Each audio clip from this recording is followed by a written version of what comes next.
The slap was loud. So loud the busy New York street didn't just slow down. It stopped.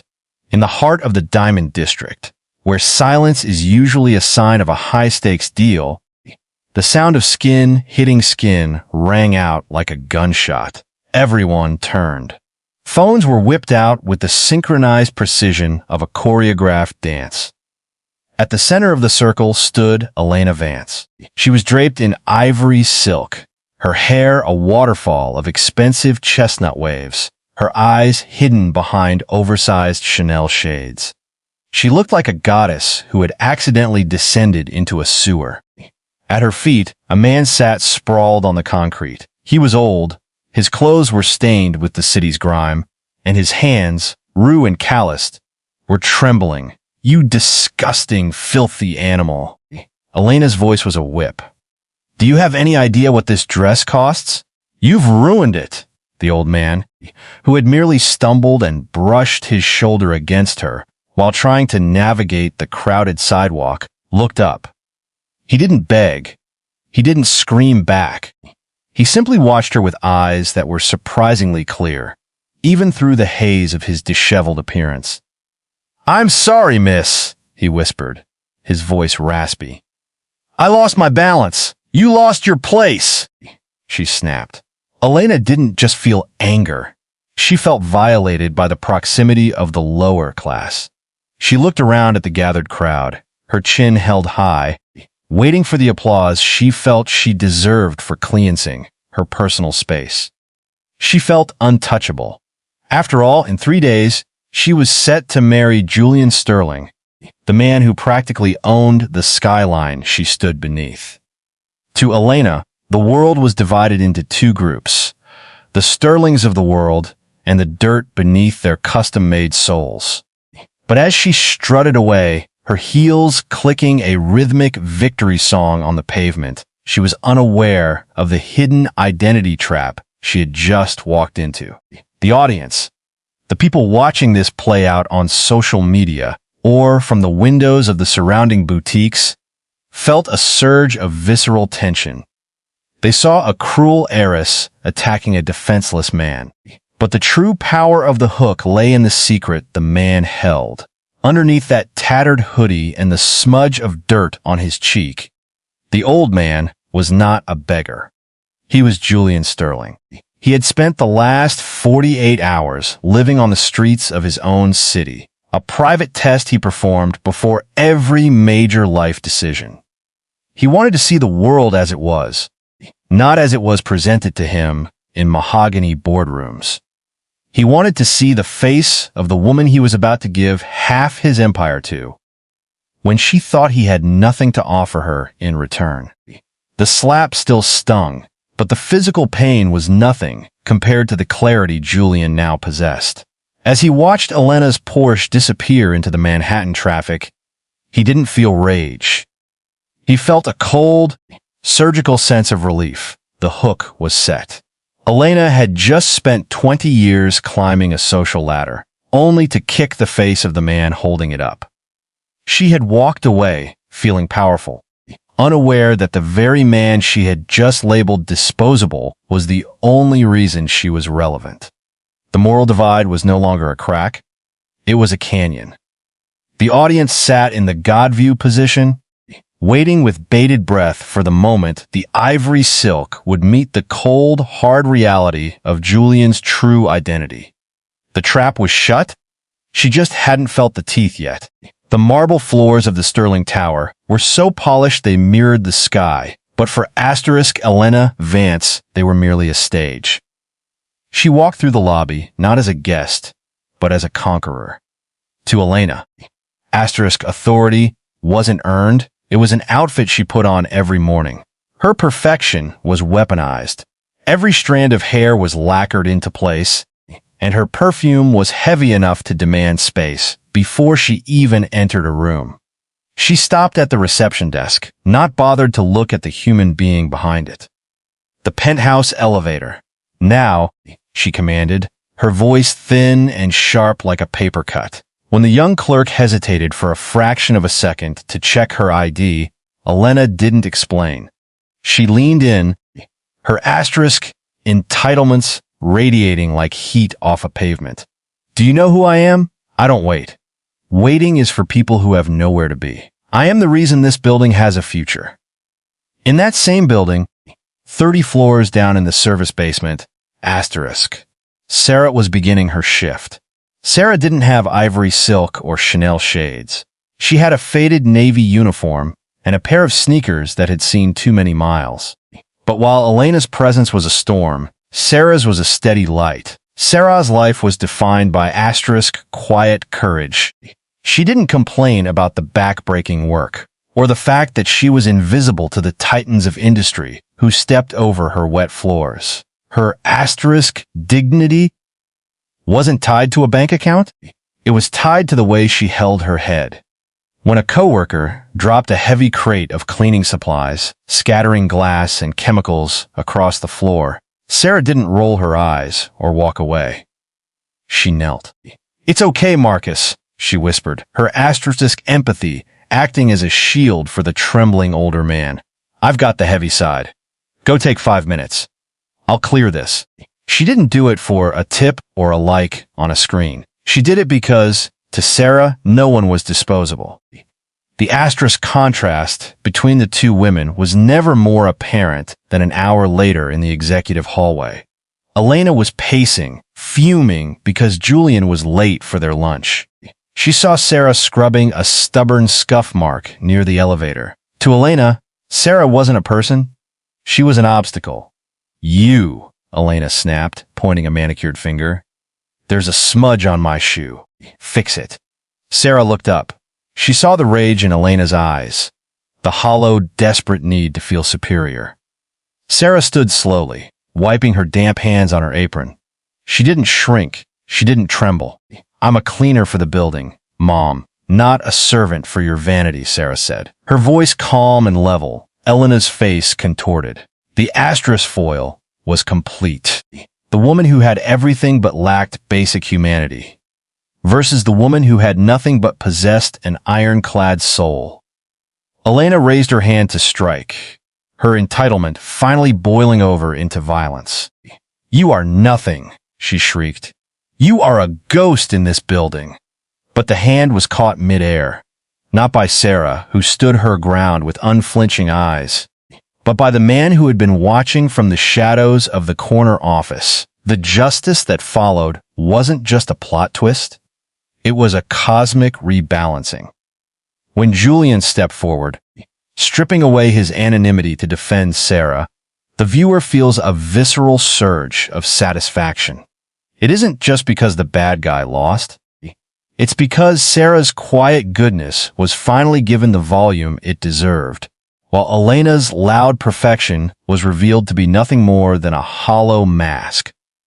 The authority shifted, the perfection cracked, and for the first time, the ghost was the only one truly seen. The boardroom of Sterling Global was a cathedral of glass and ego, but for asterisk Julian Sterling asterisk, it had become a cage of filtered truths.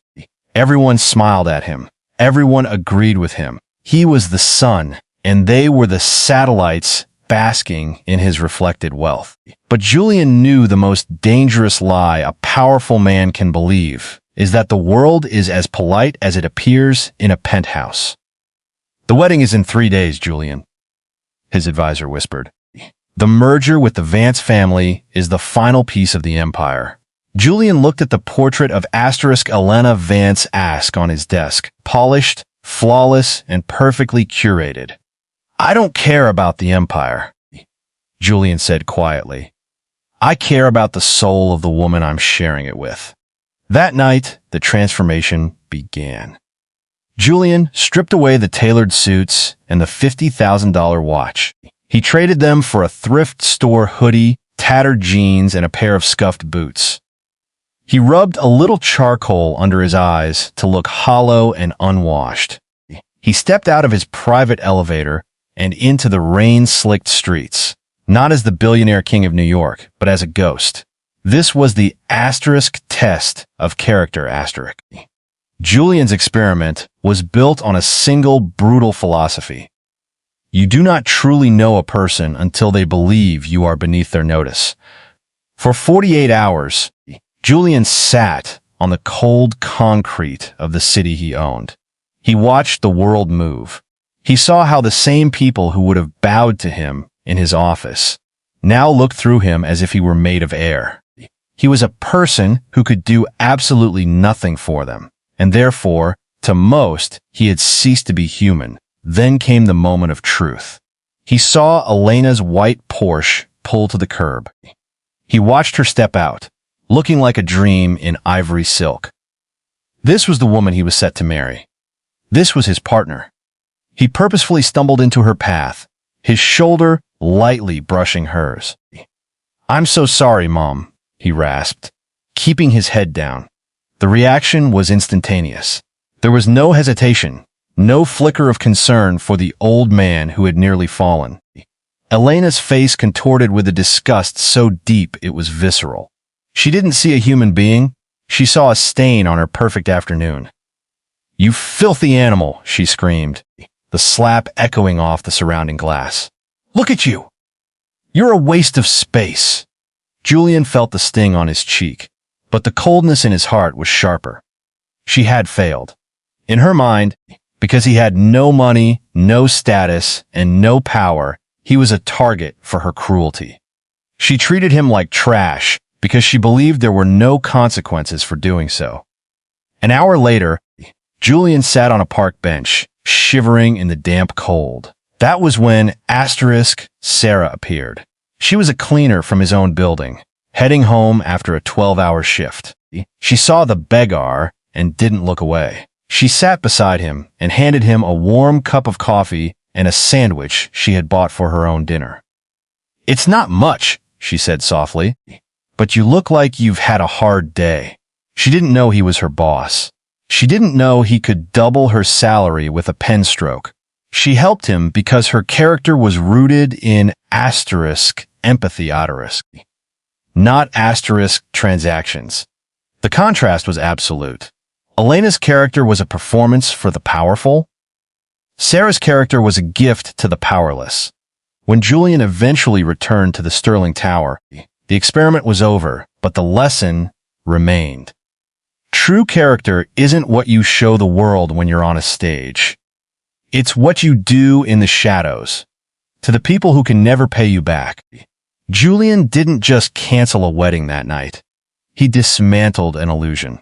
He realized that the disposable woman with the mop had a heart worth more than the entire Vance empire, and the woman in the ivory silk was the only one truly living in the gutter. The luxury of Julian Sterling's former life was a world of sterile perfection. In his mansion, meals appeared on silver platters, prepared by chefs he never spoke to. Relationships were built on contracts, and bonding was something done over golf or multi-million-dollar acquisitions. There was no heat in that world, only the cold, hard gleam of success. But in Sarah's tiny, one-room apartment, the emotional stakes were built on something much smaller, much humbler, and infinitely more powerful. Simplicity. After the chaos of the street, Sarah brought Julian, still disguised as the dirty old man, into her home. She didn't offer him a grand speech or a place in her will. Instead, she offered him a plastic chair. The room smelled of cheap detergent and the lingering scent of rain, but to Julian, it felt more honest than any ballroom in Manhattan. The bond didn't break through with a dramatic revelation. It broke through with an onion. "If you're going to stay for dinner, you're on cutting duty," Sarah said, tossing him a small, bruised onion and a dull knife. Julian, the man who had orchestrated hostile takeovers, froze. He sat on the floor, the rough wood of the small table pressing against his knees. As he sliced into the vegetable, the sharp juices sprayed. His eyes began to burn, his vision blurred, and tears, actual physical tears, ran down his face. Sarah looked over and let out a genuine, melodic laugh. "Oh no! Don't tell me the big, tough traveler is afraid of a little onion." Julian wiped his eyes with his sleeve, laughing through the sting. It was a tiny detail, but in that moment, The billionaire was gone. He was just a man sharing a kitchen with a friend. The audience doesn't root for Julian because he's rich. They root for him because he's finally feeling something as simple as the bite of a root vegetable. Then came the asterisk sharing of the food. Sarah had very little. She took the last cup of rice from a translucent bag and 2 small pieces of dried fish. Julian watched her movements, intentional, careful, reverent. She wasn't just cooking, she was managing survival. When she handed him the plate, he realized she had given him the larger portion. "You should eat more," Julian said, his voice thick. "You worked all day." Sarah just smiled, leaning against her small stove. "Food tastes better when it's shared, Julian. Besides, tomorrow is a new day. It'll sort itself out." This is where the audience is fully captured. It's the asterisk relatability of the struggle. Most people don't know what it's like to buy a private jet, but everyone knows what it's like to share a meal when things are tight. That last bit of food isn't just calories. It's a sacrifice. It's Sarah's soul on a plate. As they sat on the floor, the light bulb flickering above them, Julian took a bite of the smoky, spicy rice. It was hot, it was humble, and it was the best thing he had ever tasted. The emotional stakes weren't about whether he would get his company back. They were about whether he was worthy of this girl's kindness. By focusing on these asterisk small tactile details, the sting of the eyes, the warmth of the plate, the sound of a shared laugh in a quiet room, the story strips away the billionaire trope and leaves us with something human. We don't want Julian to win because he's Julian Sterling. We want him to win because Sarah gave him her dinner. And that is a debt that can only be paid with a heart transformed. The air in the executive lobby of the Sterling Tower was cold enough to frost glass. Asterisk Elena Vance stood at the center of the marble floor, her voice echoing like a crack of a whip. She didn't know she was standing in a trap of her own making. To her, this was just another Tuesday where the help needed to be reminded of their insignificance. "I want her fired, now," Elena shrieked, pointing at asterisks Sarah Arist, who stood clutching a mop, her head bowed but her spine straight. "She's brought her beggar friends into the lobby. She's turned this world-class establishment into a homeless shelter." The climactic reversal began not with a bang, but with the quiet chime of the private executive elevator. Elena didn't even turn around. She was too busy, asterisk doubling down on her cruelties, intoxicated by the audience of security guards and junior analysts. "Do you hear me? I am marrying Julian Sterling. When I am the mistress of this tower, people like you won't even be allowed to walk on the sidewalk outside." Sarah looked up, her eyes landing on the man stepping out of the elevator. He wasn't wearing the stained hoodie anymore. He was wearing a charcoal 3-piece suit that cost more than Elena's Porsche. The stubble was gone, replaced by a jawline that could cut glass. "The mistress of this tower?" Asterisk Julian Sterling's voice was low, vibrating with a lethal calmness that sucked the oxygen out of the room. Elena spun around, her face instantly melting from a mask of rage into a bright, performative smile. "Julian, darling, thank God you're here. You won't believe the audacity of this cleaner. She's been harassing me, bringing in tramps from the street." Julian walked past her. He didn't just ignore her. He treated her with the same invisibility she had used on the old man 2 days prior. He stopped directly in front of Sarah. The entire lobby held its breath. This was the asterisk zero to Harish moment. "Sarah," Julian said, his voice soft and respectful, "I believe you dropped this at the apartment last night." He held out a small, inexpensive hair tie she had left on the floor while they were cutting onions. The silence that followed was heavy enough to crush. Elena's brain scrambled to make the connection. "Apartment? Last night?" Her gaze shifted from the hair tie to Julian's face, then to the faint, fading red mark on his cheek. the exact spot where she had slapped the beggar.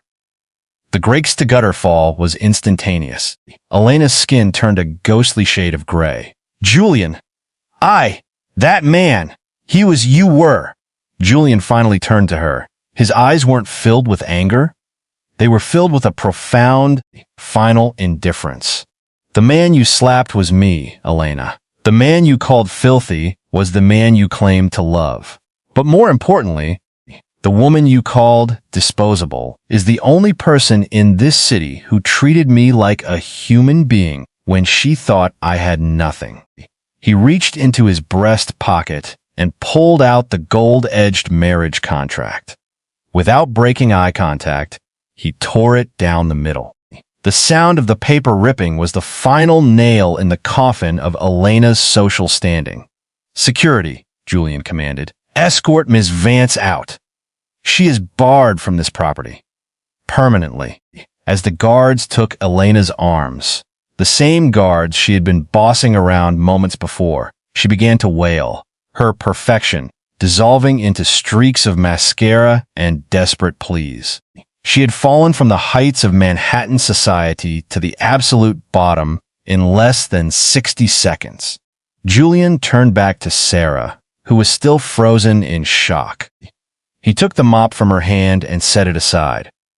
I think you've cleaned enough for one lifetime, Sarah, he said, offering her his arm. There's an empty VP office on the 50th floor. I'd like to see what someone with real character can do with it. As they walked toward the elevator, the lobby erupted into applause. The reveal was complete. The villain was in the gutter, the hero was in the penthouse, and the world felt, for a fleeting moment, exactly as it should be.